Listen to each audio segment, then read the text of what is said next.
కార్యక్రమానికి చేరువచ్చిన మీ అందరికి కూడా ప్రభును రక్షకుడైన యేసుక్రీస్తు వారి నామంలో అందరికీ వందనాలు. దేవుడు ఉదయకాల సమయంలో మనకిచ్చిన ఈ మంచి అవకాశం, ఇలాగూ పరిశుద్ధులైన బిడ్డలందరం కలుసుకుని ఒకరికొకరు ఉదయకాల సమయంలో వందనాలు చెప్పుకొని కార్యక్రమంలో కొనసాగటానికి వేదిక ఏర్పాటు చేసిన ప్రియులు బర్నబాస్ గారిని బట్టి చేరువచ్చిన మనందరికి కూడా దేవుడు తోడై ఈ దిన కార్యక్రమం అంతట్లో ప్రభు సహాయం చేయలాగున కార్యక్రమ వివరాలు యావత్తు మీరు ఎరుగుదురు. దయతో పెద్దలు, దేవుని దాసులు, మన ప్రియులు పాలు గారు ఒకసారి అనౌన్స్ చేసి ప్రార్థన చేయవలసిందిగా ప్రభు యేసుక్రీస్తు వారి నామంలో వారికి ఈ సమయాన్ని అప్పగిస్తున్నాం. ప్రార్థన చేయండి అన్న పాలన్న. అందరికీ వందనాలు. చెంపీలందరికీ 4818 రోజు అనుదిన ఉదయకాలపు వాక్య ధ్యానం కొరకు చేరొచ్చిన వీళ్ళు బట్టి జూమ్ నిర్వాహకులు బర్నబాస్ గారిని బట్టి నడిపిస్తున్న దాసుడు విజయవాడ నుంచి రెడ్డమన్న గారిని బట్టి పాటపాడు అని రెడ్డిపోగు దాసు గారిని బట్టి వారు వాక్యం అందించుటకు సిద్ధముగా ఉన్న దేవుని సేవకులు ప్రభాకర్ రావు గారిని బట్టి వందనాలు. గత నెల 25వ తారీఖు యోహాను పత్రిక 1వ అధ్యాయం నుంచి యేసు యొక్క శిశువుల గురించి, యోహాను గురించి చక్కగా చెప్పినాడు. ఇప్పుడు ఆత్మతో నింపున్నట్లు మనం ప్రార్థనలో జ్ఞాపకం చేసుకున్నాం. పూజనీయుడా, మహాగణుడా, మహోన్నతుడా, సర్వాధికారి, మా సృష్టికర్త, మా విమోచకుడు, అన్ని కన్నా పరిణామం ప్రభు అయిన యేసుక్రీస్తు అతి శ్రేష్టమైన నామమున ఉదయకాలం అరుణోదయమునే లోకంలోకి వెళ్ళక ముందు మీ ముఖ దర్శనం చేసుకుని మీ పాద సన్నిధి ఇచ్చినందుకు స్తోత్రాలైనా. గత సంవత్సరము, గత నెల, గత దినాలన్నీ కాపాడి మార్చి నెల 11వ తేదీకి ఉదయం వారు లోకమంతా నిద్రించుండగా నాయన తండ్రి అరుణోదయమునే ప్రభువా తండ్రి, మేము ఆత్మతో నింపబడుటకు మీ దయగల మాటలు వినిపించుటకు మరొక తరుణము మమ్మల్ని సజీవులుగా ఉంచినందుకు స్తోత్రాలు. మేము సిద్ధపాటు కలిగి జీవించుటకు మీ కృప అనుగ్రహించండి. ఈ దాసుని ఆత్మతో నింపండి. చేరొచ్చిన పిల్లలందరినీ బట్టి స్తోత్రాలు. ఇంకా రావాల్సిన వారు సకాలం వచ్చి మీ దయగల మాట వినుటకు మీ కృప చూపమని ఈ దాసునైనా మీరు ఏర్పాటు చేసుకుని మార్కాపురం నుంచి మీ దయగల సందేశం నాయన వినిపించుండగా ఇన్ని వాటి ప్రకారంగా జీవించేది మీకు నేర్పించమని మా రక్షకుడు, మా విమోచకుడు, సజీవుడైన యేసు అతి శ్రేష్టమైన నామమున మా కొరకై ప్రాణం పెట్టి తిరిగి రానందుకు వందనాలు తెలుసు. యేసుక్రీస్తు అది శ్రేష్టమైన నామమున ప్రార్థించి చేరుకుంటున్నాం తండ్రి. ఆమేన్. అమ్మ థ్యాంక్ యూ, వందనాలు. చక్కని ప్రార్థనతో కార్యక్రమాన్ని ప్రారంభించిన మన ప్రియులు పాలు గారికి ప్రత్యేకమైన వందనాలు చెల్లిస్తూ, అలాగే మరి రెండుపోగు రాజు గారు పాట పాడవలసి ఉంటుండగా అన్న వందనాలు. మంచి థ్యాంక్ యూ. పాట పాడండి అన్న. ఓకే అన్న. ఈ ఉదయకాలం జూములో చేరిన దేవుని దాసులు, సేవకులకు మరియు పెద్దలకు, మరి సహోదరులందరికీ ప్రభువైన యేసుక్రీస్తు శ్రేష్టమైన నామమున ఉదయకాలం అందరికీ వందనాలు తెలియజేస్తున్నాను. ప్రత్యేకించి ఈ పాట పాడడానికి సమయాన్ని కల్పించిన జూమ్ నిర్వాహకులు, ప్రియులు, సహోదరులు, దేవుని సేవకులు వన్నవాసన గారికి ప్రభువైన యేసుక్రీస్తు నామమున వందనాలు తెలియజేస్తున్నాను. ప్రత్యేకమైన పాట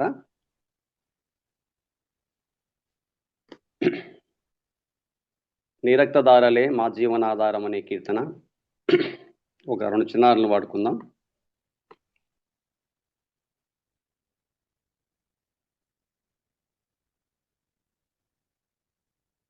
నీ రక్తధారలే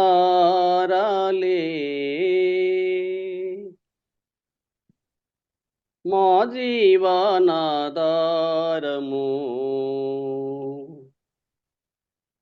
నీ సిల్వ మార్గమే మా మోక్ష భాగ్యము.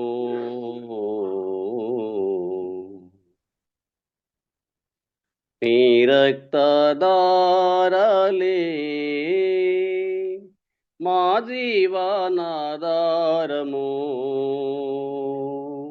నీ సిల్వ మార్గమే మా మోక్ష భాగ్యము నీ రక్తధారలే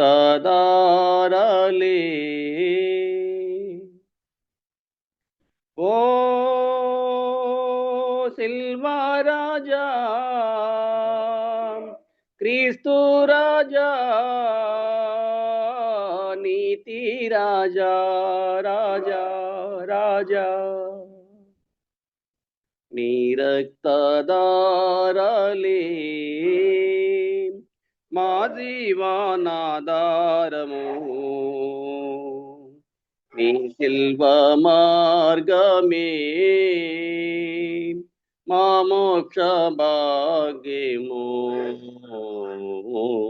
నీ రక్తధారలే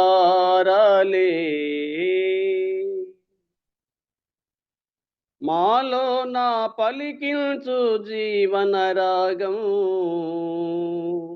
నీ అర్థనాదముల్ మాలో నా వెలిగించు జీవన జ్యోతుల్ నీ సిల్వారూపమే మాలో నా పలికించు జీవన రాగం నీ అర్థనాదముల్ మాలో నా వెలిగించు జీవన జ్యోతుల్ నీ సిల్వారూపమే ఓ సిల్వా రాజా క్రీస్తు రాజా నీతి రాజా రాజా రాజా నీ రక్తధారలే మా జీవనాధారము నీ సిల్వ మార్గమే మా మోక్ష భాగ్యము నీ రక్తధారలే మమ్మును నడిపించు పరలోకమునకు నీ సత్యమాక్యమే పాపపు చీకట్లు పారద్రోలెన్ నీ నీతి ప్రభావమే మమ్మును నడిపించు పరలోకమునకు నీ సత్యవాక్యమే పాపపు చీకట్లు పారద్రోలెన్ నీ నీతి ప్రభావమే ఓ సిల్వా రాజా క్రీస్తు రాజా నీతి రాజా రాజా రాజా నీ రక్తధారలే మా జీవనాధారము నీ సిల్వ మార్గమే మా మోక్ష భాగ్యము నీ రక్తధారలే. అన్నా వందనాలన్నా అరడమన్నా. అన్న అన్న వందనాలు, మంచిది. చక్కని కీర్తన పాడతాయి. ప్రభునామాన్ని మహింపరిచిన దేవుని దాసులు మన ప్రియులరెడ్డి పోరాజు గారిని బట్టి ప్రత్యేకమైన వందనాలు తెలియచేసుకుంటూ ప్రార్థనకు వాక్యానికి మనం వెళ్తున్నాము.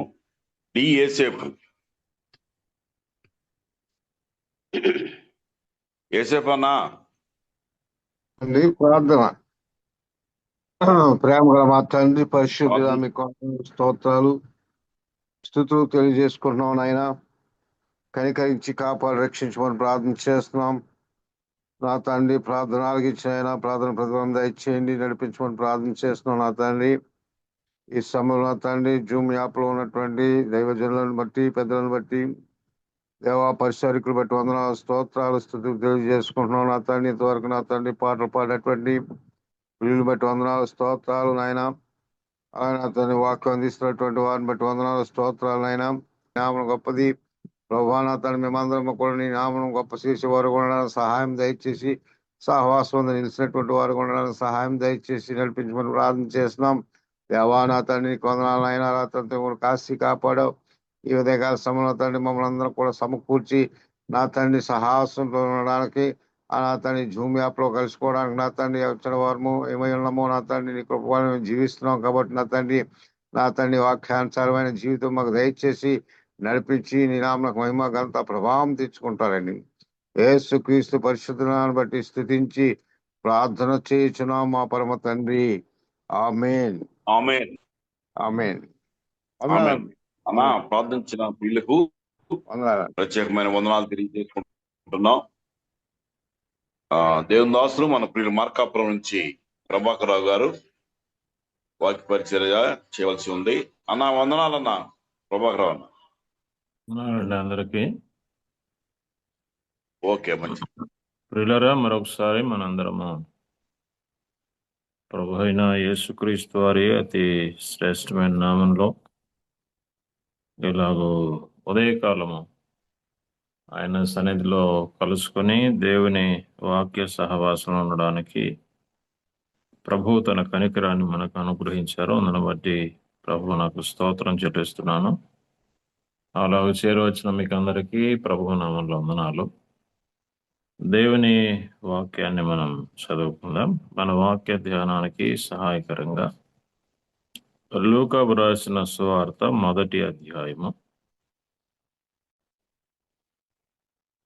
మొదటి 4 వచనాలు కలిసి ఉన్నాయి. నేను చదువుతున్నాను, గమనించండి. ఘనత వహించిన థియోఫిలా, ఆరంభము నుండి కనులారా చూచి వాక్య సేవకులైన వారు మనకు అప్పగించిన ప్రకారము మన మధ్యను నెరవేరిన కార్యములను గురించి వివరముగా వ్రాయుటకు అనేకులు పూనుకొన్నారు.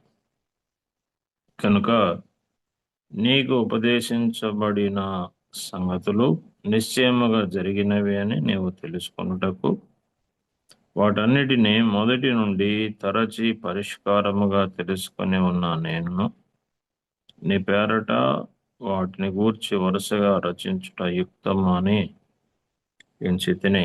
ప్రభువారు మన కొరకై ఈ లేఖన భాగాలు దీవించునుగాక.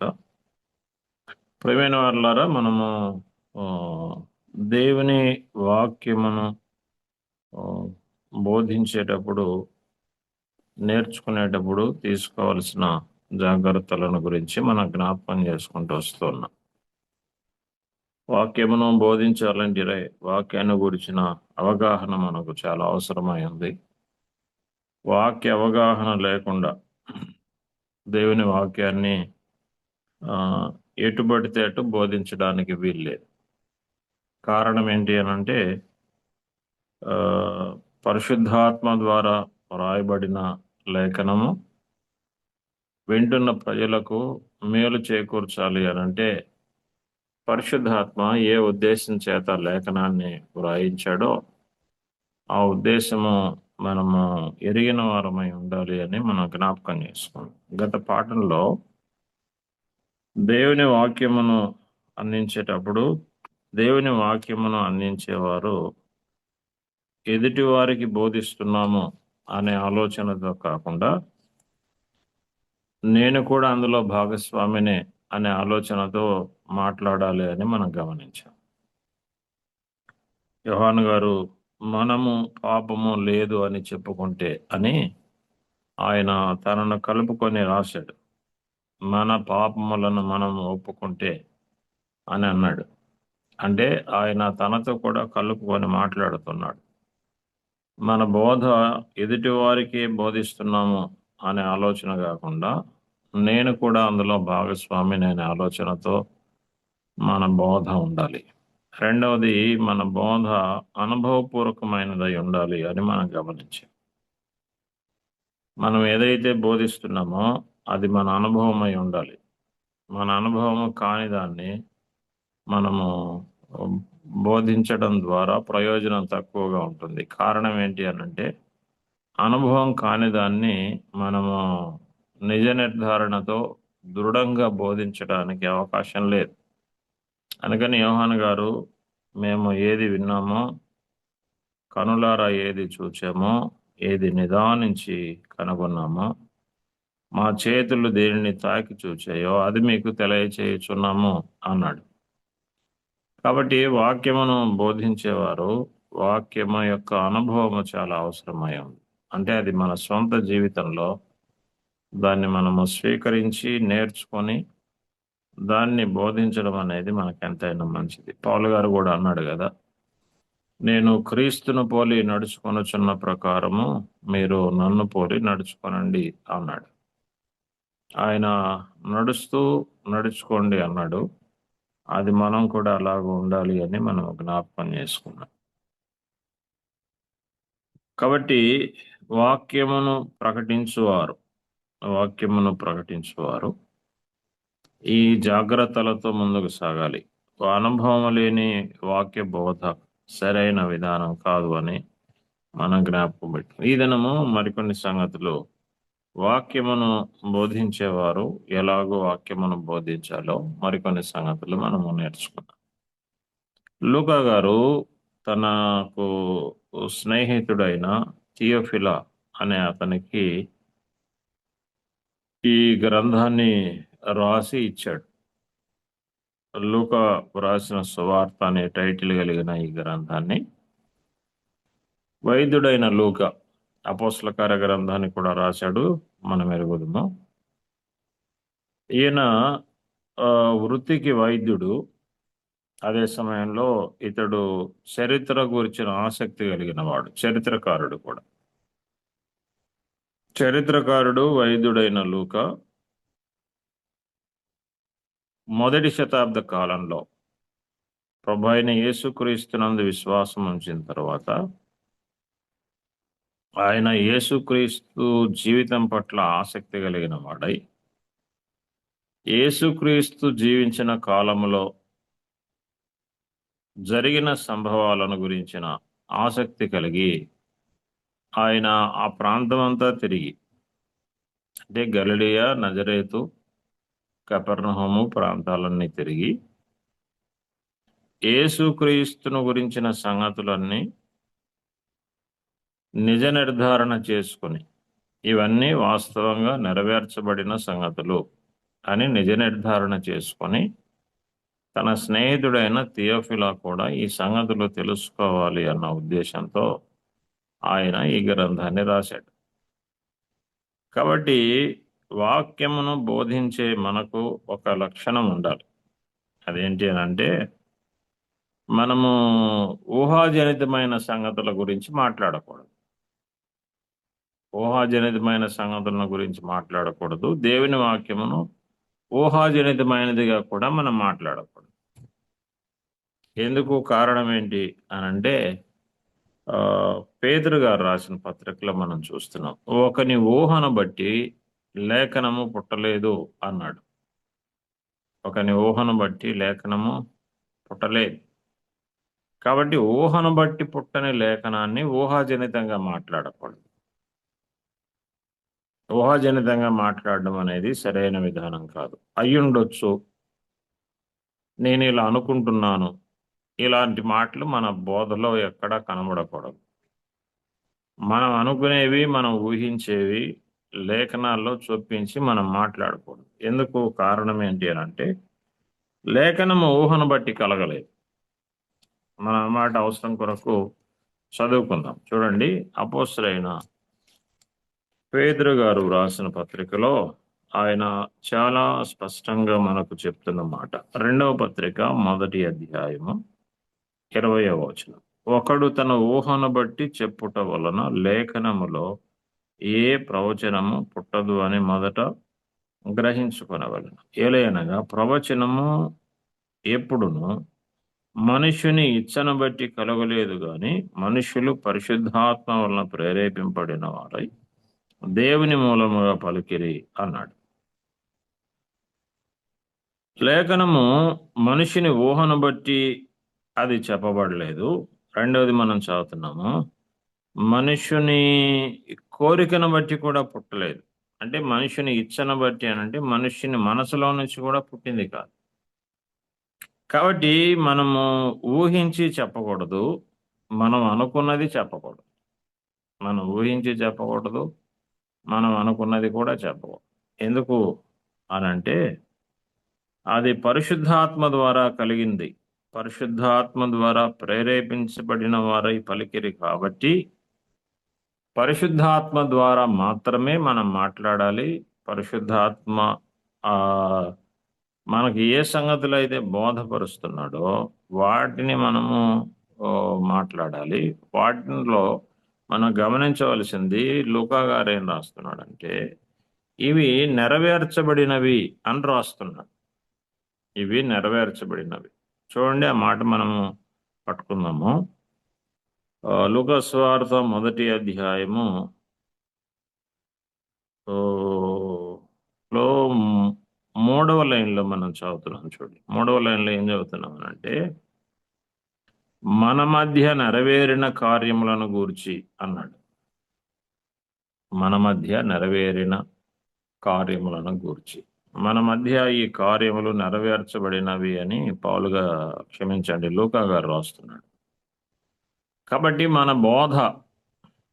బోధ ఖచ్చితమైనదై ఉండాలి, అది వాస్తవమైనది అని గ్రహించి మనం మాట్లాడాలి. అంటే మనము పరిశుద్ధ గ్రంథ ఆధారంగా మాట్లాడుతూ ఉన్నప్పుడు ఇవి వాస్తవాలేను అన్న నిర్ధారణ ముందుగా మనకు ఉండాలి.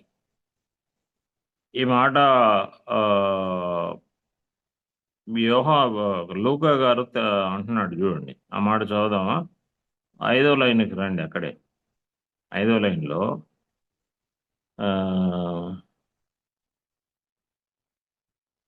నీకు ఉపదేశించబడిన సంగతులు నిశ్చయముగా జరిగినవి అని నీవు తెలుసుకొనుటకు వాటన్నిటిని మొదటి నుండి తరచి పరిష్కారముగా తెలుసుకొని ఉన్న నేను అన్నాడు. బోధకుడైన వాడు ఎలా దేవుని వాక్యాన్ని బోధించాలి అని అంటే ముందుగా మనకి ఈ సంగతుల పట్ల ఒక నిశ్చయిత ఉండాలి. ఇవి నెరవేర్చబడిన కార్యాలు అన్న సంగతి, ఇవి ఊహాజనితాన్ని బట్టి చెప్పబడుతున్న మాటలు కాదు, మనుషుని ఇచ్చలో నుండి పుట్టిన మాటలు కాదు, ఇవి వాస్తవంగా జరిగినవి అని మనము తెలుసుకొని నిర్ధారణ చేసుకుని మాట్లాడాలి. మనం తెలుసుకోవాలి, నిర్ధారణ చేసుకోవాలి, మాట్లాడాలి. ఎందుకు అనంటే మనము చదివే లేఖనము, మన ఎదుట ఉన్న పరిశుద్ధ గ్రంథము ఇది నిజ నిర్ధారణతో కూడుకుంది, కథలు కాదు. మనం కల్పనా కథలు చెప్పడం లేదు. కల్పనా కథలు చెప్పవలసిన అవసరం మనకు లేదు. కల్పనా కథలు చెప్పకూడదు. ఇది నిజమైన సంగతులు, వాస్తవమైన సంగతులు, రూఢి అయిన సంగతులు అనే నిర్ధారణ ముందుగా బోధించే వారికి రావాలి. ఎందుకనంటే హేతు అడిగే వారికి మనం సమాధానం చెప్పాలి అనంటే వీటిని గురించిన నిశ్చయత ముందుగా మనకు చాలా అవసరం.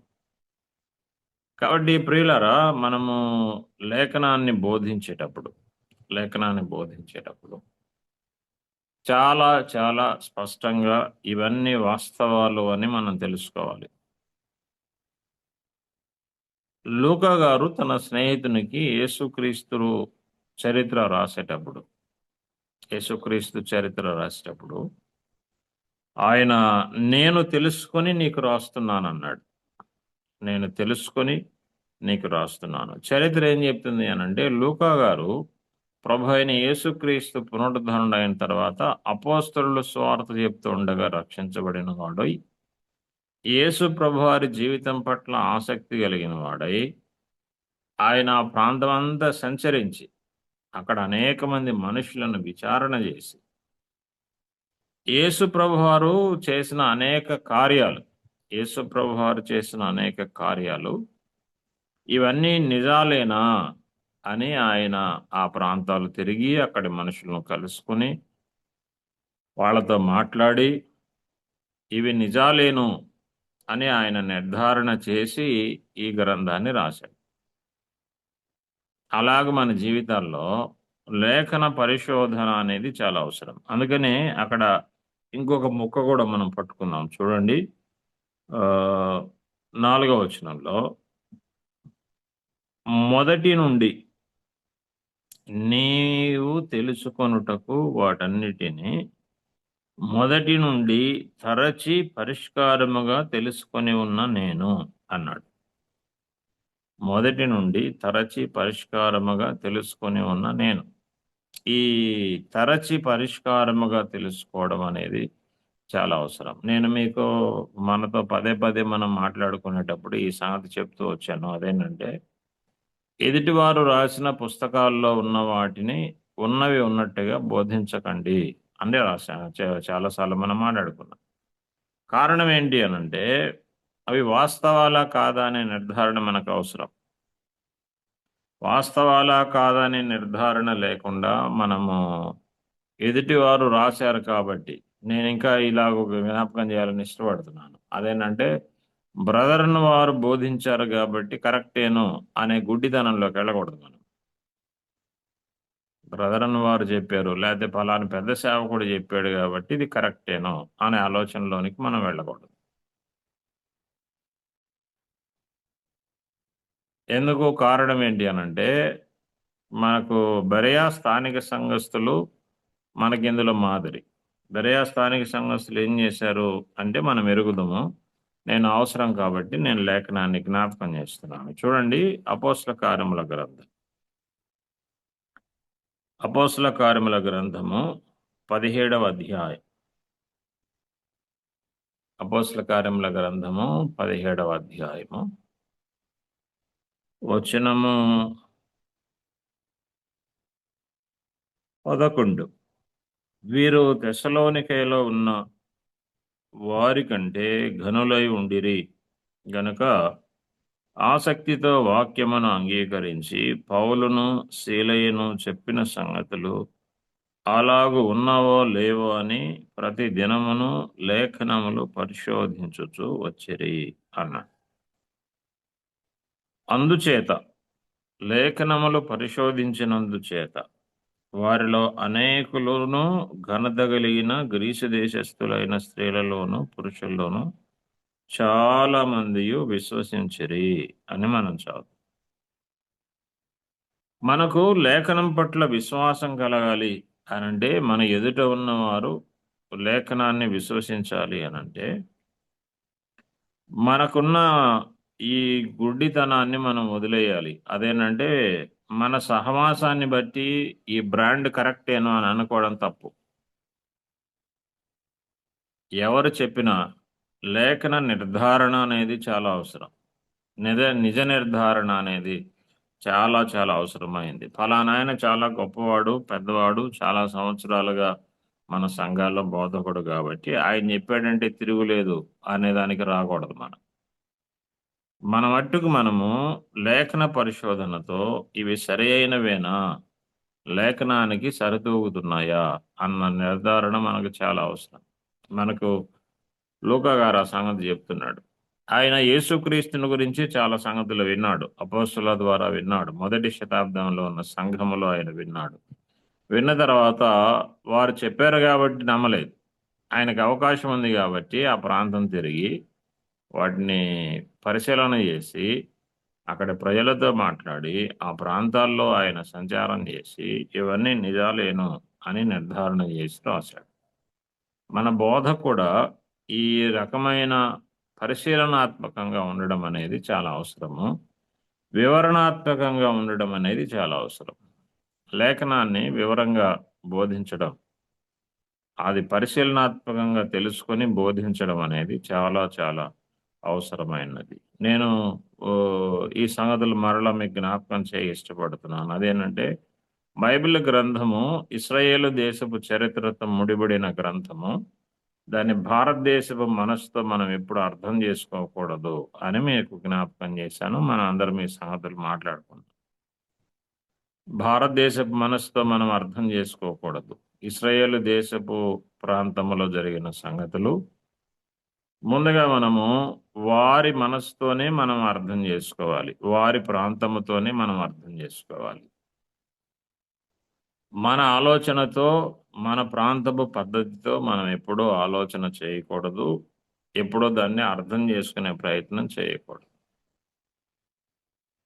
కనుక లేఖనాన్ని మనము అర్థం చేసుకోవడానికి ఆ ప్రాంతపు ఆలోచనతోనే మనం అర్థం చేసుకోవాలి. ఆ ప్రాంతపు చరిత్రతో, అలవాట్లతో, ప్రజలతో ముడిపడిన సంగతులు భారతీయ మనసుతో అర్థం చేసుకోవడం ద్వారా చాలా పొరపాటు జరుగుతుంది అని మనం జ్ఞాపకం పెట్టుకుందాం. అందుకని మనము లేఖనాన్ని స్పష్టంగా తెలుసుకోవాలి, వివరంగా తెలుసుకోవాలి. ఏదో హడావిడిగా ఈరోజు ఏదో ఒక మీటింగ్ ఉంది, ఏదో ఒక వాక్యం చెప్పాలి కాబట్టి అన్నట్టుగా మనం చెప్పకూడదు. ఉదాహరణకి ఇలానే నేను మీకు జ్ఞాపకం చేయాలని ఇష్టపడుతున్నాను.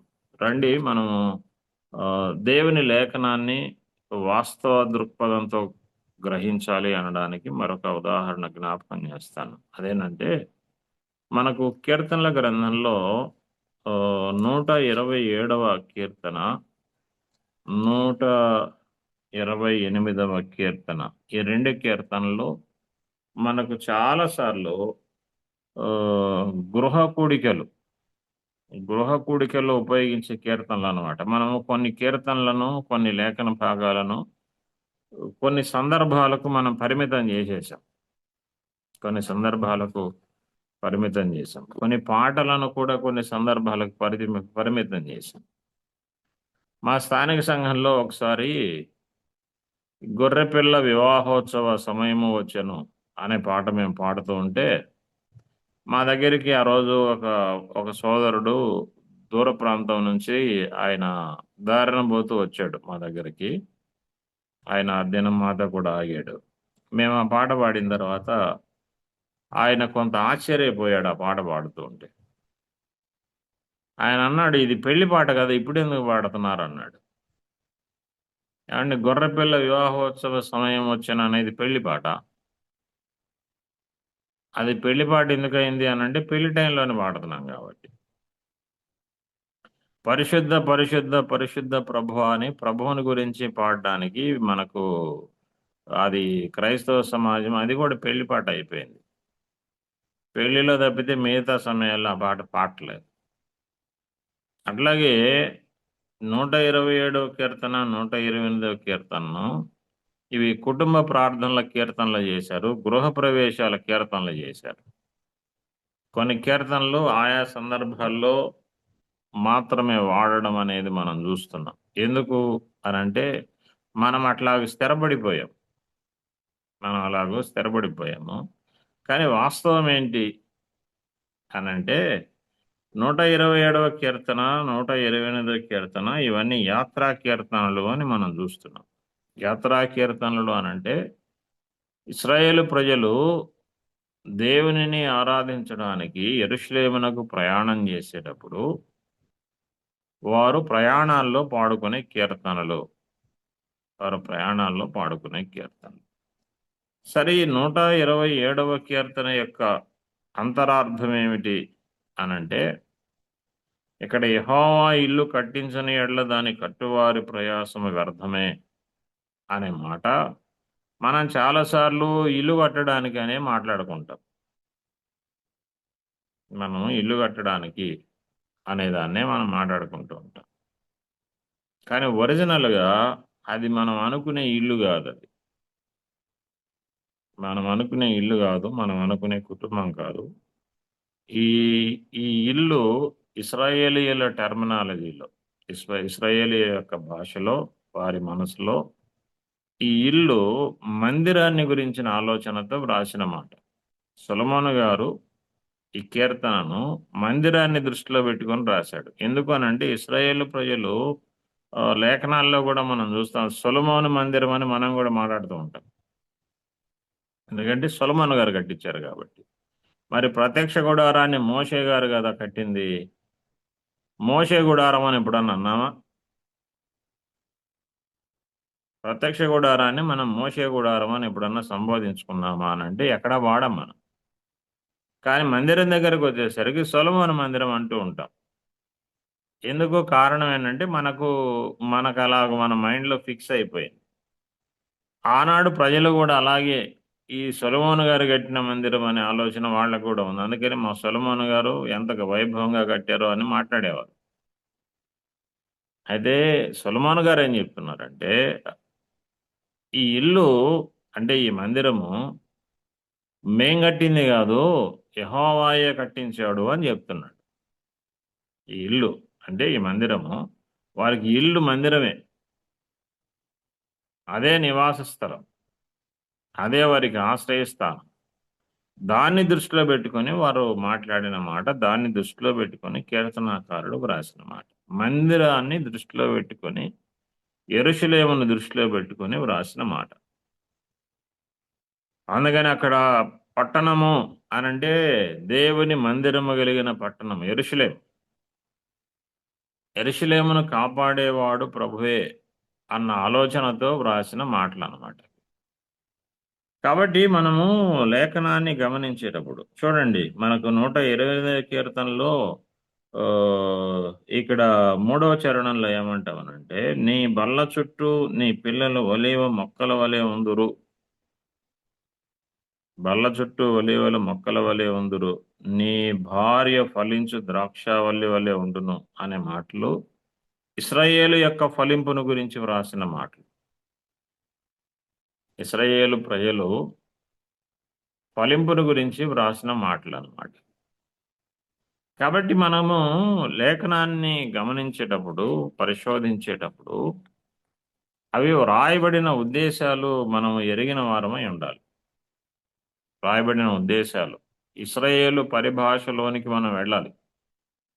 ఇశ్రాయేలు యొక్క మనసులోనికి మనం వెళ్ళి వాళ్ళు ఏ ఉద్దేశం చేత ఈ సంగతులు వాళ్ళు వ్రాశారు అన్న ఆలోచనతోని మనము ధ్యానం చేస్తేనే మనకు వాస్తవ సంగతులు బయటపడతాయి. లేకపోతే మనము లేఖనాన్ని తప్పుగా అర్థం చేసుకునే అవకాశం ఉంది. ఆదికాండ గ్రంథంలో అబ్రహాము గారు ఇస్సాకు పాలు విడిచినప్పుడు గొప్ప విందు చేశాను అని మనము ఆదికాండంలో మనం చదువుతున్నాం.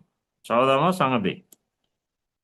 ఆదికాండంలో అబ్రహాము ఏం చేశారు అనంటే 21వ అధ్యాయము 8వ వచనంలో, ఆ పిల్లవాడు పెరిగి పాలు విడిచెను, ఇస్సాకు పాలు విడిచిన దినమందు అబ్రహాము గొప్ప విందు చేశాను. దీన్ని అనప్రాసగా మార్చేసాం మనం. చాలామంది సేవకులు అన్నప్రాస కొడిగిపెట్టి 6వ నెలలో కొడిగిపెట్టి ఈ లేఖనాన్ని చదివి ఇస్సాకు పాలు విడిచాడు కాబట్టి అబ్రహాము విందు చేశాడు, మనం కూడా చేస్తున్నాము, ఈ పిల్లాడిని, ఈ బాబును, ఈ అమ్మాయిని దేవుడు దీవించాడు, 6 నెలలు కాపాడాడు అని ప్రార్థన చేసి భోజనం పెట్టడం అనేది మనకు అలవాటు. ఇప్పుడు ఇది అదేనా అనంటే అది కాదు. అది కాదు. పోనీ 6 నెలలకు మనం పాలు మానిపిస్తామనంటే 6 నెలలకు పాలు మానిపిస్తామంటే అది కూడా కాదు. మనం దాన్ని వాడుకుంటున్నాం అంతే, దానికోసము వాడుకుంటున్నాం. ఒక కూడిక చేయాలా, దాన్ని సమర్థించడానికి ఒక లేఖనం కావాలి కాబట్టి దాన్ని వాడుకుంటున్నాం. అసలు వాళ్ళు ఏ మైండ్తో చేశారు, ఎందుకు చేశారు, ఇది నిజంగా ఇది మ్యాండేటరీనా, అందరు చేయాలనా, ఇది మిగతా వాళ్ళు ఎవరన్నా చేసినట్టుగా ఉందా, మనకు పత్రికల్లో ఉందా, యేసు ప్రభు బోధలో ఉందా, పౌలు గారు చెప్పిన సంగతుల్లో ఏమన్నా ఉందా అని అంటే మనకి ఎక్కడ కనపడదు. కాబట్టి ప్రియులరా, మనము లేఖనాన్ని బోధించేటప్పుడు మనము మన మైండ్తో, మనం ఉంటున్న ప్రాంతపు మనస్సుతో కాకుండా ప్రభువు రాయించిన ఉద్దేశం ఏంటి అన్నది ఎరిగి గ్రహించి స్పష్టతలోనికి వచ్చిన తర్వాత లేఖనాన్ని మనము బోధించాలి. అందుకనే పౌలు గారు తిమోతికి రాస్తూ ఒక హెచ్చరికను ఆయన జారీ చేస్తాడు. చూడండి, పౌలు గారు తిమోతికి రాస్తూ బోధించే మనము ఎంత జాగ్రత్తగా ఉండాలో ఆయన చాలా చాలా స్పష్టంగా రాస్తున్నాడు. తిమోతికి రాసిన మొదటి పత్రిక 4వ అధ్యాయం 4వ అధ్యాయము 16వ వచనం.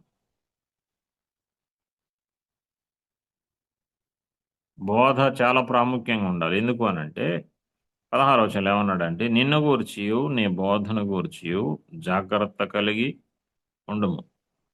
మనము జాగ్రత్తగా ఉండాలి.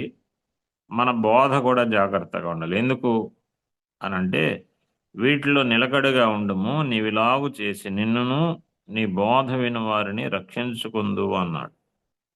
ఈ బోధ రక్షణార్థమైంది. ఈ బోధ విషయమై జాగ్రత్త అని ఎందుకన్నాడంటే, ఈ బోధ రక్షణార్థమైంది. రక్షణార్థమైన బోధను మనం అందించేటప్పుడు చాలా జాగ్రత్తలు తీసుకోవాల్సిన వారం అయినా ఏదో ఒకటి మాట్లాడడము ఈరోజు మన వంతు కాబట్టి చాలా సంఘాల్లో ఇది పెద్ద గొడవ అన్నమాట. వాళ్ళ వంతు కాబట్టి ఖచ్చితంగా ఏదో ఒకటి మాట్లాడాలి. వాళ్ళకు వాక్య సందేశం ఉందా లేదా, ఈ ప్రిపరేషన్ ఉందా లేదా, లేఖనాల్లో ఆ దినానికి దేవుడు వారికి సందేశం ఇచ్చాడా లేదా, ఇవన్నీ ఏం పట్టించుకోకుండా ఈరోజు నా వంతు కాబట్టి నేను ఏదో ఒకటి మాట్లాడాలి కాబట్టి ఖచ్చితంగా నేనే మాట్లాడాలి. ఒక్కోసారి ఈ విషయాల్లో అప్పటికప్పుడు సిద్ధపాటు లేని కారణం చేత, వాక్య పరిశీలన లేని కారణం చేత ఏదో పుస్తకం ఎతికి ఆ పుస్తకంలో చెప్పడము, ఇలాంటివన్నీ మనం గమనిస్తూ ఉంటాము. ఇవి లేకుండా జాగ్రత్త పడాలి మనం. లూకా గారి వలె లేఖన పరిశోధన అనేది చాలా అవసరం. నిజ నిర్ధారణ చేసుకోవడం అనేది చాలా అవసరం. ఎందుకు అనంటే, అది ఎదుటివారిని రక్షించడానికి అవసరమైన లేఖనం. మనం బోధించేది ఊరకే మన సమయాన్ని ఏదో రీతిగా ఖర్చు చేయడానికి కొరకు కాదు. మనం బోధించే బోధ ద్వారా కొంతమంది రక్షించబడతారు. రక్షించబడ్డం అంటే ఇక్కడ పాపము నుండి విమోచించబడ్డం మాత్రమే కాదు. పాపము నుండి విమోచించబడిన వారు మరి బలహీనతలోనికి వెళ్లకుండా రక్షించబడ్డం. 2 ఉన్నాయి ఇక్కడ. ఒకటేమో పాపాత్ముడు ప్రభు అయిన యేసుక్రీస్తు వైపు తిరగడము, 2 ప్రభు అయిన యేసుక్రీస్తు వైపు తిరిగిన వారు సత్యమును అనుసరించడం. లేఖనాన్ని గట్టిగా పట్టుకోవడం అనేది చాలా అవసరం. అందుకని లేఖనంలో వారు స్థిరపరచబడాలి అనంటే బోధించేవారు ఏదో ఒకటి అందించకూడదు. కొన్ని స్థలాల్లో గమనిస్తుంటాం, చాలా దుఃఖం వేస్తుంది. అది రొట్టె విరుచుకుడికి అయింటది. ఆ నిలబడ్డ ఆయన ఎవరో వాళ్ళ స్థానిక సంఘాల్లో కొన్నిసార్లు వంతులు వేసుకొని మాట్లాడతారు. ఆ వంతులు వేసుకొని మాట్లాడడానికి ఒక 50 రెఫరెన్స్లు రాసుకొని వస్తారు. ఆ రొట్టె విరుచుకుడికలో ప్రభువుని జ్ఞాపకం చేసే సమయంలో 50 రెఫరెన్స్లు అయిపోయేదాకా వదలలేను. కారణం ఏంటి అనంటే అవగాహన లేనితనం. వివరంగా తెలుసుకోవాల్సిన అవసరం ఉంది. మనం వివరంగా తెలుసుకుంటేనే వివరంగా అందించగలం. వివరంగా తెలుసుకోలేకపోతే వివరంగా అందించలేమని మనం జ్ఞాపకం పెట్టుకుందాము. అలాగ మనము చేయడం అనేది మంచిది, అలాగ బోధించడం అనేది మంచిది. దీన్ని ఏమంటారంటే వివరణాత్మకమైన బోధ. పరిశీలనాత్మకమైన బోధ, వివరణాత్మకమైన బోధ చాలా అవసరం. పరిశీలనాత్మకంగాను వివరణాత్మకంగాను మన బోధ ఉండాలంటే లూకా గారు చెప్పినట్టుగా నేను తెలుసుకున్నాను. పౌలు గారు ఇలా అంటాడు చూడండి. పౌలు గారు చెప్పిన తన అనుభవాన్ని గురించి మనం మాట్లాడేటప్పుడు ఇలా ఒక మాట జ్ఞాపకం చేసుకున్నాం.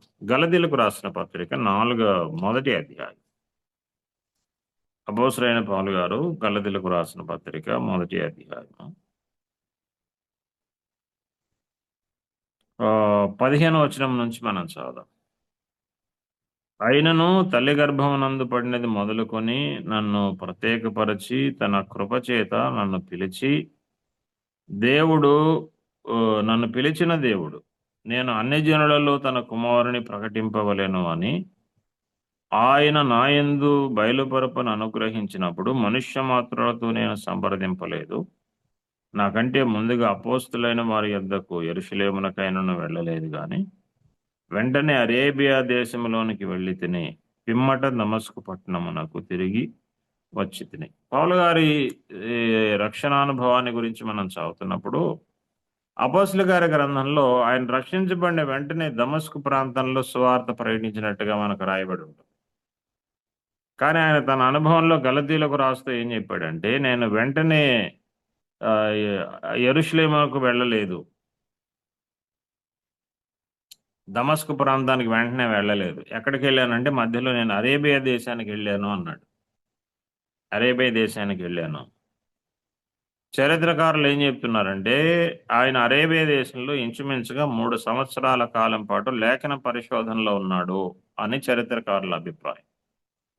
అందుకనే పౌలు గారు సంఘాలకు సంగతులు అందించేటప్పుడు ధర్మశాస్త్ర గ్రంథంలో నుండి, ప్రవక్తల గ్రంథాల్లో నుండి, పరిశుద్ధాత్మ ద్వారా వ్రాయబడిన సంగతులు నేటి సంఘ కాలానికి ఎలా ఉపయోగపడతాయో ఆయన వివరంగా రాశాడు. మనము రోమపత్రిక గమనించినా, గలతీ పత్రిక గమనించినా, హెబ్రీ పత్రికలు గమనించినా, మిగిలిన పత్రికలు గమనించినప్పుడు ఆయన ధర్మశాస్త్రంలో వ్రాయబడిన సంగతులు, లేఖనాల్లో వ్రాయబడిన సంగతులు, పాత నిబంధన గ్రంథంలో వ్రాయబడిన సంగతులు ఆధునిక కాలానికి, సంఘానికి అవి ఎలాగూ వర్తింపజేస్తాయో ఆయన చాలా చాలా వివరంగా రాశాడు. ఎలా రాయగలిగాడు అనంటే అరేబియా దేశంలో 3 సంవత్సరాల కాలం పాటు లేఖన పరిశోధనలో ఆయన గడిపాడు అని బైబిల్ పండితులు తెలియజేస్తున్నారు.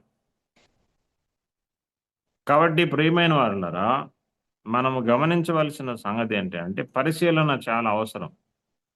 పరిశీలన చేసి తెలుసుకోవలసిన అవసరం చాలా చాలా ఉంది. నేడు అనేక మంది పరిశీలన లేకుండా, అవగాహన లేకుండా, వివరణ లేకుండా, తెలుసుకునే అనుభవం లేకుండా దేనికంటే దానికి ముడిపెట్టడం అనేది మనం చూస్తున్నాం. ఎక్కడ లేఖనాన్ని ఎక్కడికి తెచ్చి ముడిపెడుతున్నారో అర్థం పర్థం లేని ముళ్ళేస్తున్నారు. ప్రియులారా, ఇది మనకు సరైన విధానం కాదు. తద్వారా మనము రక్షణ పొందవలసిన వారిని పోగొట్టుకుంటున్నాం. అందుకనే చూడండి, మన స్థానిక సంఘాల్లో ఈ టైం టేబుల్ బోధకుల వలన చాలామంది ఆబ్సెంట్ అవుతూ ఉంటారు. ఎందుకు అనంటే ఆయన చెబుతారులేనా, ఏదేదో చెబుతూ ఉంటాడని ఆగిపోతారు. ఈరోజు ఆయనది డ్యూటీ కాబట్టి ఆయన ఏదేదో మాట్లాడుతూ ఉంటాడు అని ఆగిపోతూ ఉంటారు. ఎందుకు ఆ స్థితి ఎందుకు వచ్చింది? కారణం ఏంటి అనంటే నిలబడేవాళ్ళు, ప్రభుపక్షంగా నిలబడేవారు లూకా గారి వలె స్పష్టంగా తెలుసుకోనని కారణం చేత, వారు బోధించే బోధ సరిగా లేని కారణం చేత ప్రజలు ఆసక్తిని కోల్పోతున్నారు. దాన్నే నీ బోధ వినివారు రక్షించబడదురు అంటే అర్థమేనంటే నీ బోధ ద్వారా ఆధ్యాత్మికంగా క్షేమం పొందుతారు అని అర్థం. అందుకని పౌలు గారి తిమోతికి రాస్తూ నిన్ను గూర్చి, నీ బోధన గూర్చి జాగ్రత్త అన్నాడు. నిన్ను గూర్చి, నీ బోధన గూర్చి జాగ్రత్త. ప్రియమైన వారులారా, మన జీవితాల్లో ఈ విషయాలు మన మనసులో జాగ్రత్తగా పెట్టుకున్నాము. లేఖనాన్ని వివరంగా బోధించడం మనం నేర్చుకోవాలి. తర్వాత లేఖనాల్లో మనం గమనించవలసిన మరొక ముఖ్యమైన సంగతి ఏంటంటే లేఖనము అన్వయింపు అనేది చాలా అవసరం. అన్వయింపు అనంటే ఆనాడు జరిగిన విషయాలు, చరిత్రలో వ్రాయబడిన సంగతులు, లేఖనంలో ఉన్న సంగతులు మనకు ఎలాగ ఉపయోగపడతాయో మనము దాన్ని అన్వయించుకోవాలి. మన బోధలో అన్వయింపు అనేది చాలా అవసరం. అన్వయింపు సరిగా లేకపోతే మనం చెప్పిందంతా వ్యర్థమైపోతుంది. అందుకని ఈ సంగతులు వరుసగా నీకు ఎందుకు రాశాను అనంటే నీవు కూడా తెలుసుకోవాలి. ఈ మనకు చరిత్రలో మనం చాలా ఆశ్చర్యకరంగా గమనించే సంగతి ఏంటంటే లూకా గారు ఒకడే యూదేతరుడు. పరిశుద్ధ గ్రంథ రచయితల్లో లూకా గారు ఒక్కడే యూదేతరుడు. మిగిలిన వాళ్ళందరూ యూదులే మనకు కనబడతారు. యూదేతరుడైన లూకా గారిని ప్రభువు గ్రంథంలో ఉంచడానికి ఇష్టపడ్డాడు. కారణం ఏంటి అనంటే ఆయన చేత 2 పుస్తకాలు రాయించి వాటిని గ్రంథస్థం చేసి వాటిని పొందుపరచడానికి కారణం ఏంటంటే లూకా గారు చాలా ఆసక్తితో వివరణాత్మకంగా రాసేవాడు. అదే సమయంలో అన్వయింపుతో కూడిన రాతలు రాస్తున్నాడు ఆయన. తన స్నేహితుడు థియోఫిలా అనే ఆయన ఈ సంగతులు తెలుసుకోవాలి, అన్వయించుకోవాలి.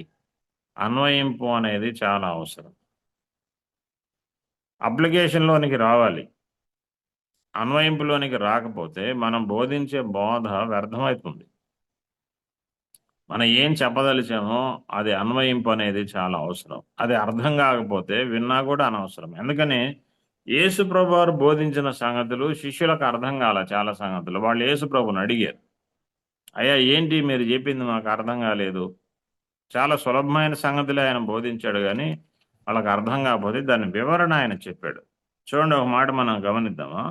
అన్వయింపు ఎలా ఉండాలి అనంటే, యేసుక్రీస్తు ప్రభువారు ఒక వ్యక్తి పొలంలో విత్తనాలు విత్తుతూ ఉన్నాడు అనే సంగతిని గురించి చెప్తూ ఆయన దాని వివరం ఎలా చెప్పాడు చూడండి. వాటి వివరం ఏం చెప్పాడు అనంటే, మార్క్స్ వార్త 4వ అధ్యాయంలో మనం ఇలా చదువుదాం.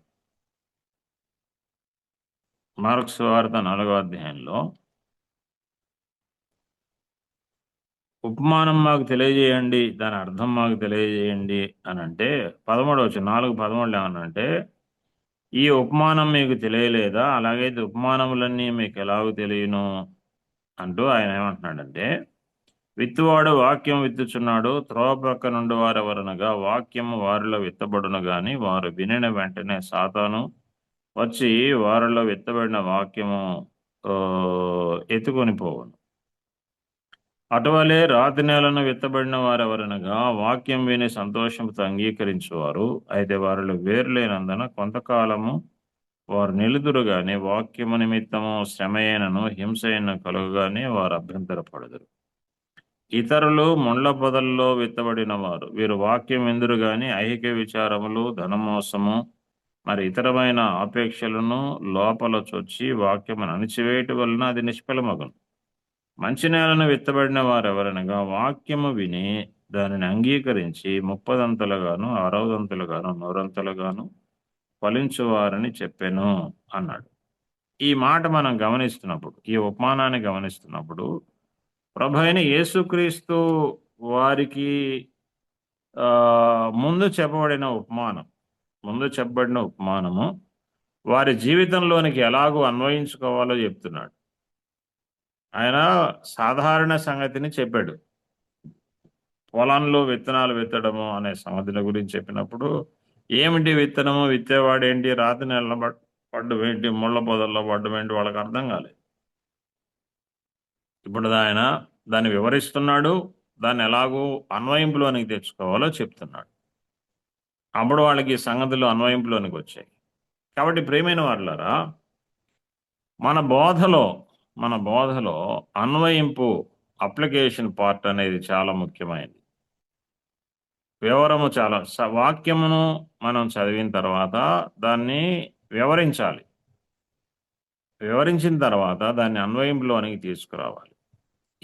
ఈ వరుస వాక్యక్రమంలో లేకపోతే మనం అందించేది వ్యర్థమైపోతుంది. దాని ద్వారా ఎవరికి ప్రయోజనము ఉండదు.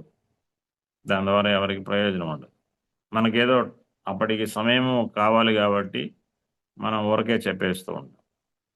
అలా కాకుండా మనము ఈ విషయాలు జాగ్రత్త పడదాం. మరొక ముఖ్యమైన సంగతి ఏంటి అనంటే, ఇంకొక ముఖ్యమైన సంగతి జ్ఞాపకం చేసి నేను పాఠం ఆపుతాను. అదేంటంటే, మనము వాక్యమును అందించేటప్పుడు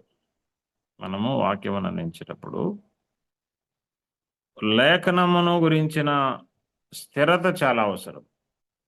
లేఖనాన్ని గురించి స్థిరత, దాన్ని స్థిరపరుస్తూ మాట్లాడాలి. లేఖనమును స్థిరపరుస్తూ మాట్లాడడం అనంటే, మనం మాట్లాడే మాటలో కొంతమంది, మనకు పాట ఉంది చూడండి, అదేదో పాటలో తంబుర సితార నాదముతో క్రీస్తును వేడగా రారండి అనే పాటలు అంతా అటా అటా అటా అటా అని వచ్చింది అనమాట. అటా అటా అటా అటా అటా అంటే అది అయితే అవ్వచ్చు, కాకపోతే కావచ్చు అని. అటా అనే మాట స్థిరత కాదు. స్థిరత కాదు. మన పాటలైనా మన బోధలైనా స్థిరత్వం చాలా అవసరం. మనం చెప్పేది ఇది సత్యవాక్యం అన్న సంగతి చాలా దృఢంగా మనం బోధించాలి. పౌలు గారు ఆ మాట వాడతాడు చూడండి. కొరింథీ పత్రికలోనికి రండి. అపోస్తలుడైన పౌలు గారు కొరింథీయులకు రాసిన మొదటి పత్రిక 14వ అధ్యాయము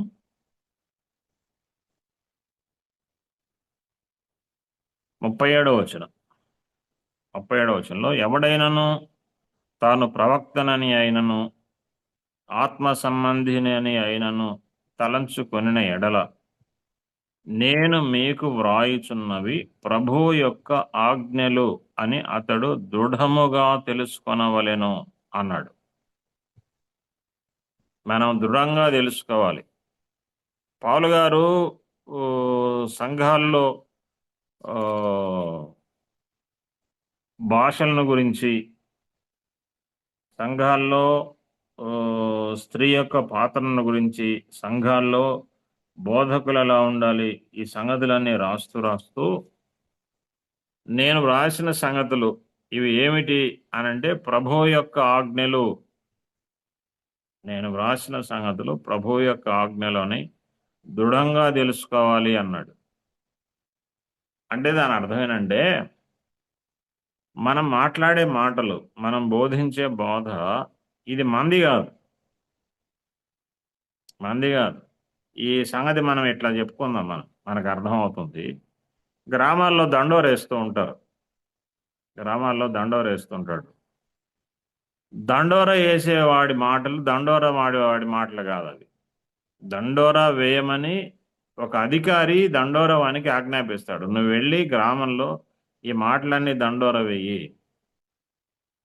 అతడు దండోర వేసేటప్పుడు చాలా దృఢంగా చెప్తాడు. కారణం ఏంటంటే, తనకు చెప్పిన ఆఫీసరు ఆయన మాటలకు ఉన్న విలువను ఎరిగినవాడు కాబట్టి తాను ఏదో గాలివాటంగా చెప్పడు, దృఢంగా చెప్తాడు.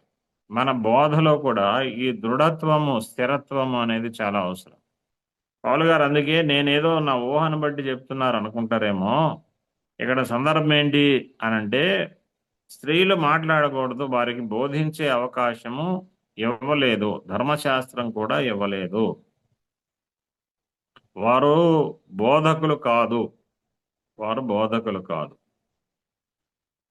ఒకవేళ ఇప్పుడు మనం అనుకుంటున్నట్టుగా స్త్రీలే మాట్లాడుకోవచ్చు కదా అని అనుకున్నా కూడా, వాక్యము వారి యొద్ద నుండి వచ్చిన అన్నాడు చూడండి 36వ వచనంలో. 36వ వచనంలో ఏమన్నాడు? దేవుని వాక్యము మీ యొద్ద నుండియే బయలు వెళ్ళానా, మీ యొద్దకు మాత్రమే వచ్చనా అనంటే, దేవుని వాక్యము బయలుపరచబడింది ఎవరికి అంటే, అపోస్తలులు ఎవరు, యాజకులు ఎవరు, ప్రవక్తలు ఎవరు అని దాని అర్థం. అపోస్తలులు ఎవరు, యాజకులు ఎవరు, ప్రవక్తలు ఎవరు, దేవుని పనివారెవరు అని దాని అర్థం. ఎవరు అంటే స్త్రీలు కాదని దాని అర్థం.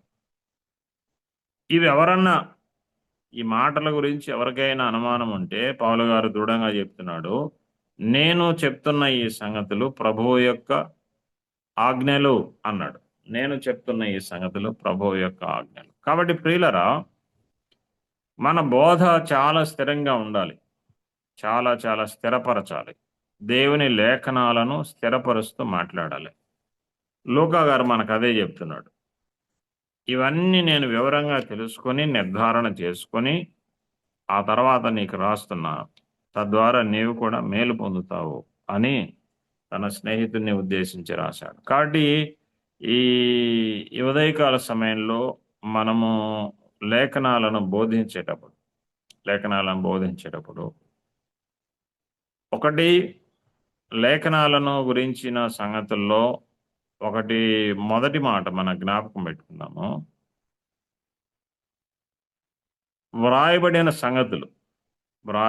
సంగతులు, ఉపదేశించబడే సంగతులు ముందుగా మనము వివరంగా తెలుసుకోవాలి.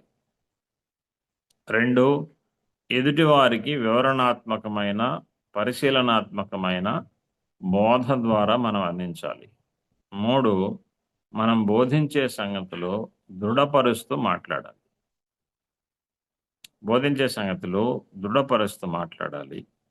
వాటికి మనం కట్టుబడి మాట్లాడాలి. చాలా ముఖ్యమైన సంగతి, మన ఊహను బట్టి ఆలోచన చేయకూడదు. పరిశుద్ధాత్మ ఏ ఉద్దేశం చేత వ్రాయించాడో ఆ ఉద్దేశం ఎరిగి మనం మాట్లాడాలి.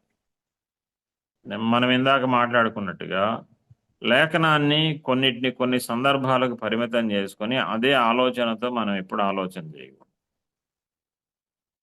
స్తుతి కోడిక అంటే ఒక లేఖనము, గృహప్రవేశ కోడిక అంటే ఒక లేఖనము, కుటుంబ ప్రార్థన అంటే ఒక లేఖనము, అట్లా స్థిరపడిపోయాం మనం.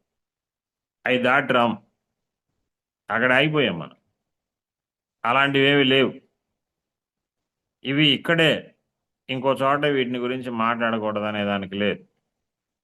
కాబట్టి లేఖన సత్యము, వివరము, వాటికున్న పరిధి, వాటికున్న విశాలత, వాటికున్న శక్తి మనం ఎరుగుదాం. మనం ఎరిగి మనం తెలుసుకొని ఆ తర్వాత మన ఎదుట ఉన్న వారికి అందిద్దాము. తద్వారా నీ బోధ విన్నవారు రక్షించబడుదురు అన్నాడు. అలాగూ మనము సాగడానికి ప్రభువు తన కనికరము, కృప మనకందరికీ దయచేయనుగాక. చిన్న మాట ప్రార్థన చేసుకున్నాం. మహిమగల తండ్రి, మీకు స్తోత్రాలు. ఉదయకాలం మా ముందుంచిన తలంపులు మా అందరి హృదయాల్లో, లేఖనాల్లో మేము ఎలాగూ నిష్ణాతులుగా సాగాలో, ఎలాగూ బోధించాలో మాకు నేర్పించిన సంగతులు అనుసరించడానికి కావలసిన కృపను అనుగ్రహించమని యేసుక్రీస్తు ప్రభువు నామంలో స్తోత్రం చెల్లించి ప్రార్థించి వేడుచున్నాం తండ్రి. ఆమేన్. ఆమేన్. Thank you. అందరికీ వందనాలు. నా వందనాలు ప్రభాకరరావు, నా వందనాలు. వందనాలు. దేవుని యొక్క వాక్యాన్ని గురించిన సంగతులు, శ్రేష్టమైన సంగతులు వినటానికి దేవుడు సహాయం చేశారు. వాక్య పరిచర్య జరిగించిన ప్రియులకు ప్రత్యేకమైన వందనాలు తెలియచేసుకుంటూ, ఈ రామచంద్రుడు కర్నూలు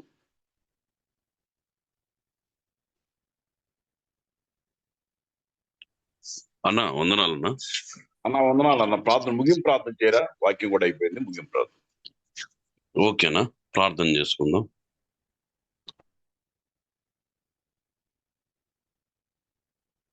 కన్నానికి వందనాలు, స్తోత్రాలు చెల్లిస్తున్నాం ప్రభువా.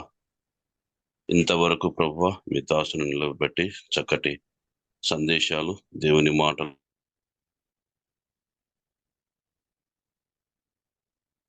వాక్య వివరణ, బోధ ఎలా ప్రభువా మరి ఎలా చెప్పాలి, ఎలా వివరించాలి అని లేఖనాల ద్వారా మీ దాసుల ద్వారా చక్కగా వివరించినందుకే స్తోత్రాలు చెల్లిస్తున్నాం ప్రభువా. విన్న వాక్యము విడిచిపెట్టకుండా వాక్యానుసారంగా మీకు ఇష్టలుగా మిమ్మల్ని మహిమపరిచే బిడ్డలుగా ప్రభువా మమ్మల్ని ఆశీర్వదించండి, కృప చూపించండి, దయ చూపించండి ప్రభువా. ప్రభువా అనారోగ్యంగా ఉన్న వారి కొరకై ప్రార్థిస్తున్నాం. కృప చూపించండి, దయ చూపించండి, మంచి ఆరోగ్యము, స్వస్థత దయచేయండి. అలాగే ప్రభువా ఈ జూమ్ కాల్ చేరి వచ్చిన ప్రతి బిడ్డను దీవించమని మా ప్రభు మా రక్షకుడైన యేసుక్రీస్తు ప్రభు నామమున ప్రార్థించి అడిగి వేడుకుంటున్నాం మా తండ్రి. ఆమేన్. ఆమేన్. థ్యాంక్ యూ అన్న, వందనాలను. ముగింపు ప్రార్థన చేసిన ప్రియులు కూడా రామచంద్రుడు గారికి ప్రత్యేకమైన వందనాలు తెలియజేసుకుంటున్నాం. ఈ దిన కార్యక్రమాన్ని చక్కని ప్రార్థనతో ప్రారంభం చేసి చక్కని కీర్తన, వాక్య సహాయకారం కూడా ప్రార్థన చేసిన వారికి, ప్రియులు మరి వాక్యాన్ని అందించిన ప్రభాకరరావు గారికి కూడా ప్రత్యేకమైన వందనాలు తెలియజేసుకుంటూ, ముగింపు ప్రార్థన చేసిన ప్రియులకు కూడా వందనాలు. దేవుడు కరుణించి మరి దిన కార్యక్రమం మంచి వాతావరణంలో ఏ డిస్టర్బెన్స్ లేకుండా చక్కగా జరగటానికి ప్రభు చేసిన సహాయాన్ని బట్టి ప్రభు స్తోత్రాలు చెల్లిస్తూ, నాకు ఈ సమయాన్ని ఇచ్చిన ప్రియులు బర్నబాస్ గారికి మరలా తిరిగి సమయాన్ని అప్పగిస్తున్నాను. అన్న వందనాలు అన్న బర్నబాస్.